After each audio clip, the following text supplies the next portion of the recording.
नमस्कार, पुरंदर न्यूज चॅनलतर्फे आपलं सर्वांचं स्वागत आहे.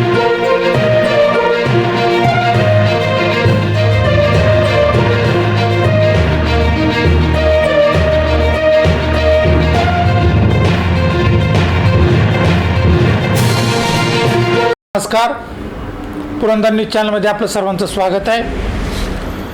दिवे जिल्हा परिषदेसाठी रुपाली झेंडे पहिल्या टप्प्यात आघाडीवर. 50 गराडे सर्वसाधारण गटात राष्ट्रवादी काँग्रेस पक्षाच्या उमेदवार रुपाली अमोल झेंडे यांनी पहिल्या टप्प्यामध्ये प्रचारात मोठी आघाडी घेतली असून नियोजनबद्ध प्रचार यंत्रणा उभी करून प्रत्येक वाडी वस्तीवर मतदारापर्यंत घड्याळ चिन्ह पोहोचवण्यात त्या यशस्वी झाल्या आहेत. शिवसेनेचा बालेकिल्ला असणाऱ्या या मतदारसंघात रुपाली झेंडे यांनी आक्रमक पवित्रा घेऊन मतदारांना प्रभावित केले आहे. खरं तर हा गेले अनेक वर्ष बाबा जाधवराव व दादा जाधवराव यांचा बालेकिल्ला असून त्यांनी अनेक सामान्य कुटुंबातील उमेदवार या मतदारसंघातून जिल्हा परिषद व पंचायत समितीवर निवडून आणल्याचा इतिहास आहे.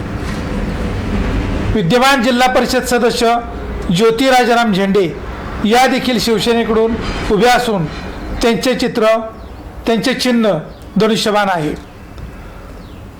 तर जनता दलाकडून निवडून आलेले माजी जिल्हा परिषद सदस्य गंगाराम जगदाळे यांची कन्या दिव्या संदीप जगदाळे या भारतीय जनता पक्षाच्या उमेदवार आहेत.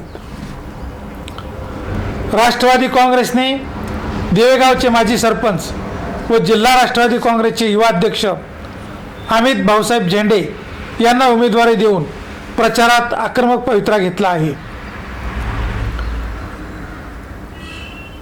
माजी उपमुख्यमंत्री अजितदादा पवार यांनी आवर्जून या धीर भाऊजाईंना दिवे जिल्हा परिषद व पंचायत समितीसाठी उमेदवारी दिलेली आहे.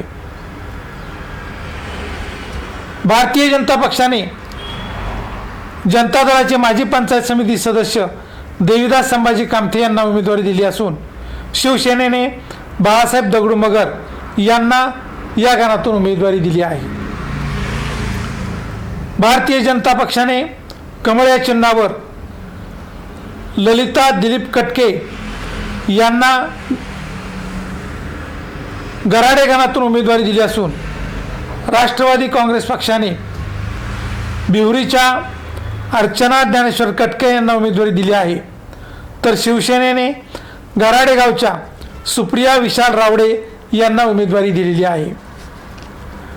रुपाली अमोल झेंडे या पुण्यातील राष्ट्रवादी काँग्रेस पक्षाचे आमदार पठारे यांच्या सुकन्या असून रुपाली झेंडे यांचे पती अमोल झेंडे हे सुप्रिटेंडेंट ऑफ पोलीस या वरिष्ठ पदावर कार्यरत आहेत. तर अमित झेंडे यांनी सरपंचपद भूषवले असून पक्षातही वरिष्ठ पदावर काम केल्याने मोठ्या प्रमाणावर त्यांनी तरुणांचे संघटन केले आहे. धन्यवाद.